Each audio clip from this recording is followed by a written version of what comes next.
Zelensky s'est enfui en Pologne, et la Maison-Blanche joue avec Moscou. Des déclarations explosives qui reprennent une escalade dramatique dans le conflit ukrainien. Des missiles longue portée ATACMS sont désormais autorisés pour frapper le territoire russe. Les tensions montent d'un crâne, fermant un peu plus la porte à une résolution pacifique. Face à cette situation, les enjeux deviennent autant militaires que géopolitiques, dans une danse périlleuse orchestrée par Washington. Restez avec nous pour comprendre les rouages d'une crise qui redéfinit les équilibres mondiaux. Les récents développements annoncent un tournant majeur. Kiev a reçu le feu vert pour utiliser les missiles ATACMS, capables d'atteindre des cibles en profondeur sur le territoire russe. Une décision lourde de conséquences, non seulement pour l'Ukraine, mais aussi pour l'ensemble des acteurs internationaux impliqués. Selon des sources confidentielles, Volodymyr Zelensky aurait déjà quitté l'Ukraine pour se réfugier en Pologne, renforçant les spéculations sur l'intensité des frappes à venir. Pour Moscou, cette décision représente une menace stratégique. L'utilisation de ces missiles oblige les forces russes à repenser leur déploiement, à éloigner leurs infrastructures militaires et industrielles critiques des zones susceptibles d'être ciblées. Mais cela ne s'arrête pas là. Cette nouvelle donne pousse la Russie à envisager des réponses plus agressives,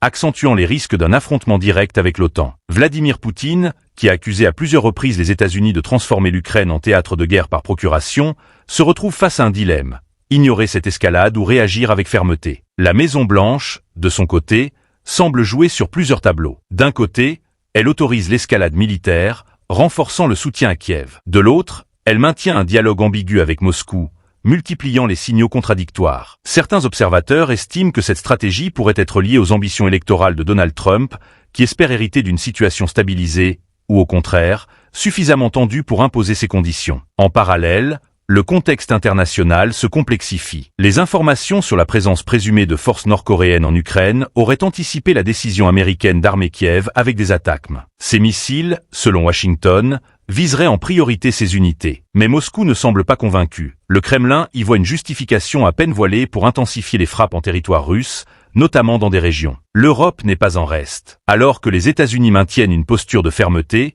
des discussions discrètes émergent du côté européen. Olaf Scholz, Emmanuel Macron et même le leader britannique Keir Starmer jouent le rôle de messagers, cherchant à naviguer entre le soutien à Kiev et le dialogue avec Moscou.